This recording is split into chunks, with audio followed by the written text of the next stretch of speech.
I wanted to keep an eye on what was going on over here in Oakland. I think that Oakland is largely becoming my next favorite city, above Chicago. Oakland is becoming a city that I like to cover more than Chicago. I'm kind of off Chicago. You know what I'm saying? Chicago been my little girlfriend for the last, 2 years, 2+2.5 years. You know what I'm saying? It's almost like I need that new thing. You kind of get a little bit comfortable. And so right now, Chicago is still my main hoe, but Oakland is my side chick. You know what I'm saying? Chicago is still my main chick, but Oakland is my side chick. And my main chick better be careful because a side chick is absolutely advertising to take her job. And so now I'm starting to become a lot more interested in what's happening on the West Coast. I am. I'm becoming a lot more interested in what happens on the West Coast. Because, how can you not pay attention to a city that lost every team that they have? That In and Out was ready to leave even though they were profitable. That homelessness is running rampant. My bet is that Oakland is going to be the next big city to file for bankruptcy. You say I take Chicago on dates? Yeah, not that often though. Chicago is like, you got to, date night, regular. You already know the date night is coming up.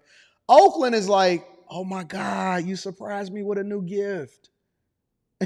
You know what I'm saying? You did something nice for me. Oh, you sent me an edible arrangement. Oakland is that for me right now. Oakland is new home material. Chicago is like, Chicago is always going to be dependable when it comes to crime, corruption. You know what I'm saying? People killing each other in the streets. You always going to be able to if you are having a dry news day as a person that is doing the news on a regular basis, and you need to go and you got to go get your bottom hoe. You know what I'm saying? The person that you can depend on that's going to come for you every single time. Chicago is that. But if you need that new thing, that girl that escaped you, but sometimes she come back into town and stuff like that. That's Oakland for me right now. I don't know if she's going to stick around. I don't know if it's just a fling. But for right now, I'm really, really feeling my Oakland people. So I'm keeping an eye on what's going on over here with Sheng and the FBI investigation. Let me bring y'all up to speed of what's going on out in these streets, man. We're getting a look at a federal grand jury subpoena addressed to Oakland City Attorney Barbara Parker. The Oakland side posted the subpoena on their website. The U.S. attorney wants the city to hand over various documents. That's serious. And, that's the first time that I've been involved politically here that I've heard of a federal investigation. UC Law Associate Professor Jonathan Abel says this is the first look at what federal authorities may be after, and that a federal grand jury will be handling this high-profile case.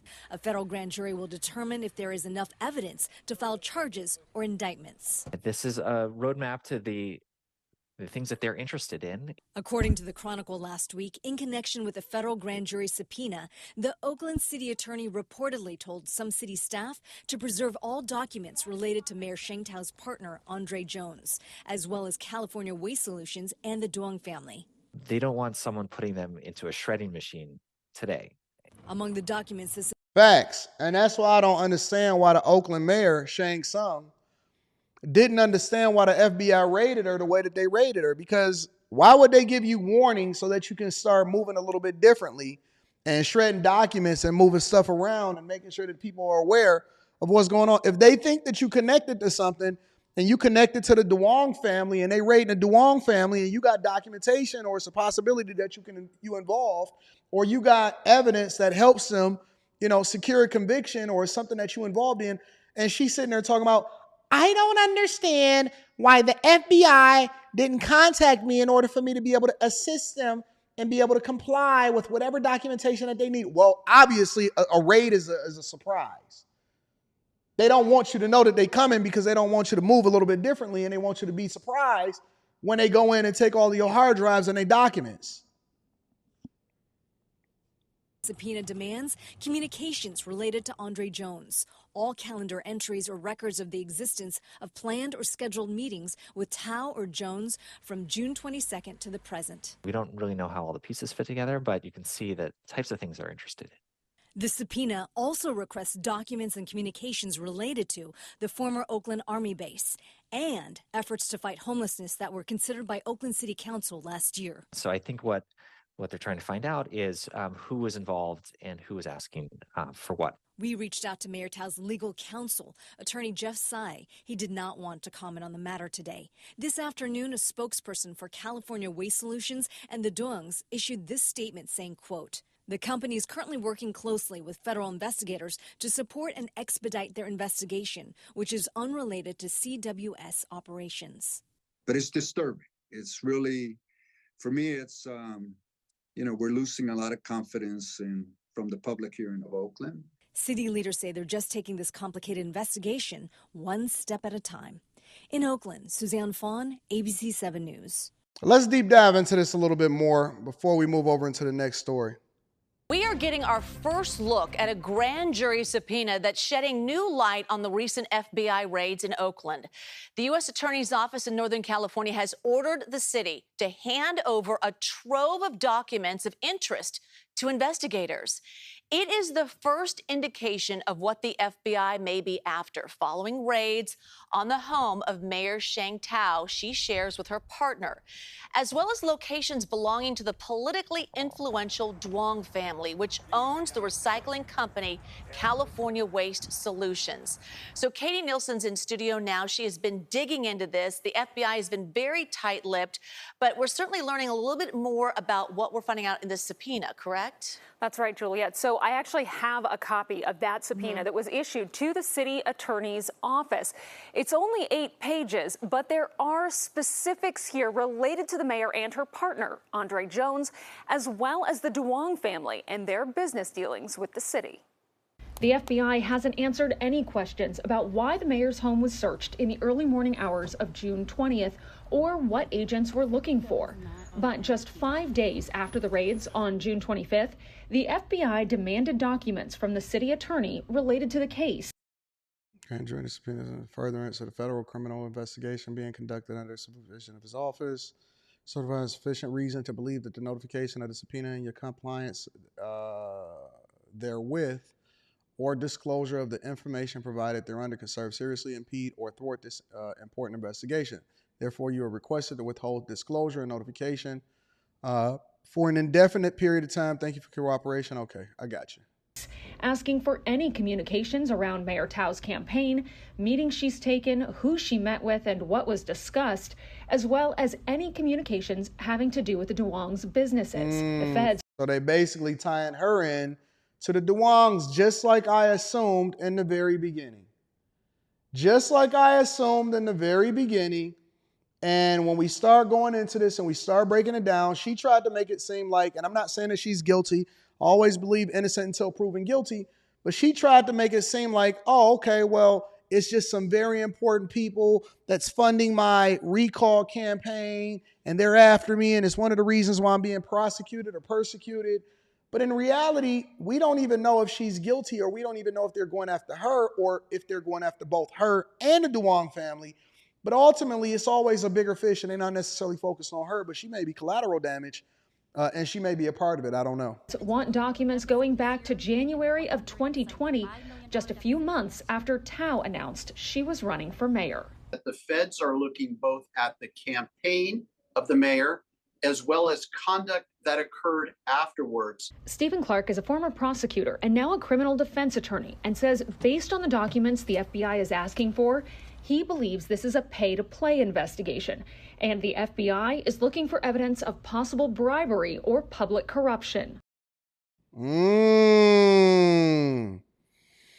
A pay-to-play, bribery, public corruption. Okay, all right. It's getting deeper. It's getting deeper.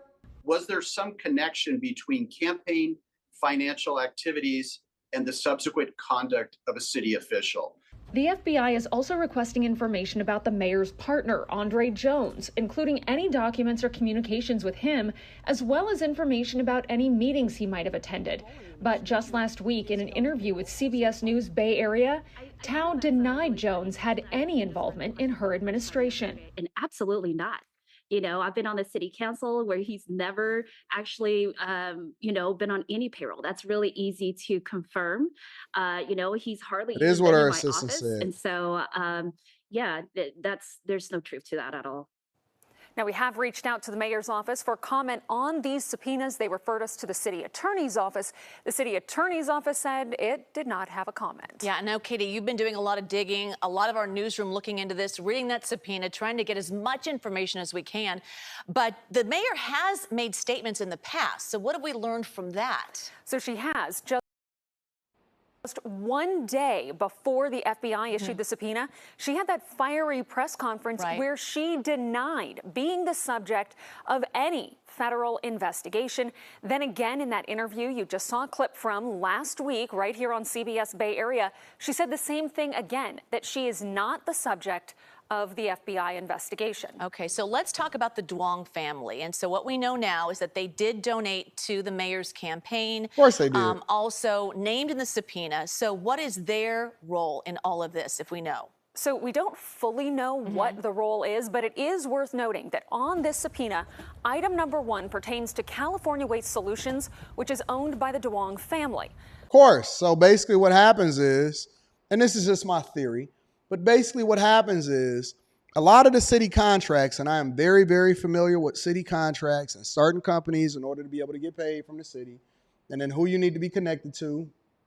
Come on, man, I'm from Detroit. You know what I'm saying? So I know a lot about what's happening out in these streets. But what happens is it's a pay-to-play thing. So not only do you donate to the campaign, you help them get reelected. You also ensure that certain people get jobs that may be a part of their family or a distant relative. It may even be some money that's exchanged in cash over here, over there in order to be able to get a certain city contract. And so a lot of these people have a reason or an incentive to make sure that you get elected, because when you get elected, we get paid. So let's just say, for example, there's a city contract. Shout out to Rod. I'm going to read that super chat shortly.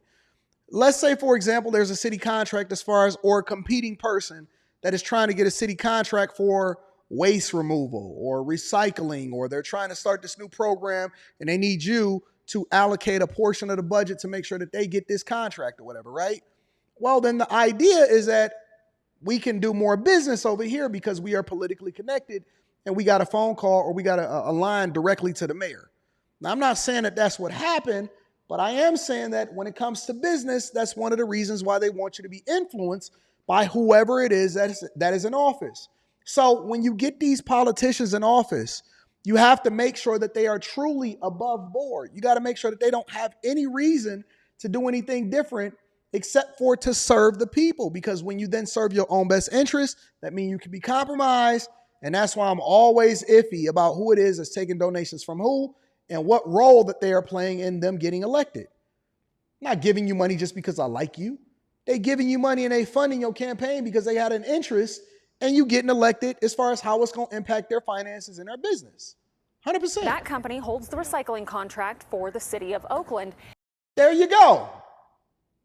That company holds the recycling contract for the city of Oakland.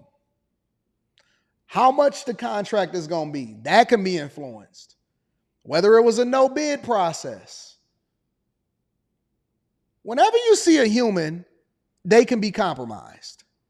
And remember, their offices were also raided on the same day that those agents went to the mayor's home, and investigators are asking for any documents and communications regarding those city contracts. And so, Julia, this subpoena is really broad. The FBI is asking for an absolute mountain of information. It could take the city attorney possibly weeks, even months, to produce all of that, get all of those documents together. But eventually, whatever evidence is gathered could then be presented to a grand jury, and it would be up to those jurors to decide whether there is enough evidence to charge anyone with a crime. Yeah.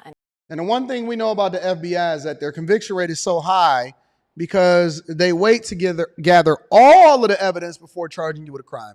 Boy Black is a little bit bothered. So let's address his concern before we go over to the next segment of the show.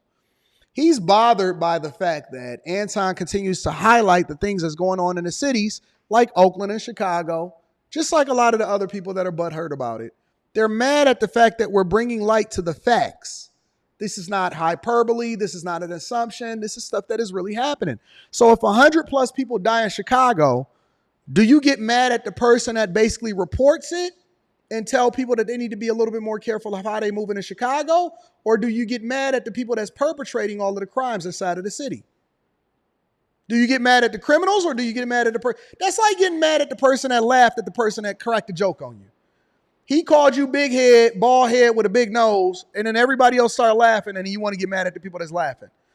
The problem with a lot of what we say and what we do is that we don't hold accountable the people that's actually perpetuating the crimes in our communities. We don't hold our leaders accountable. We don't vote. We don't want to have any kind of participation. We don't even know who our treasurer and our county tax persons are. But then we want to sit here and come up here and say, oh my God, I don't like the fact that you're going to talk about it. I guarantee you Oakland go bankrupt. I guarantee you, if you were familiar with Oakland's numbers and you went over their proposed budget and how much in a deficit they are in, if you looked at how short they were of police officers, if you looked at the potential revenue that's going to come into that city over the next 5 to 10 years, and you're going to sit here and tell me that they're not on the path to bankruptcy, they don't even have the money to fund the next fiscal year. They're in a deficit right now, and they have a homelessness crisis. Businesses are leaving, no sports teams. Everything is plummeting. The people are absolutely falling into disrepair and is being taken over by homelessness.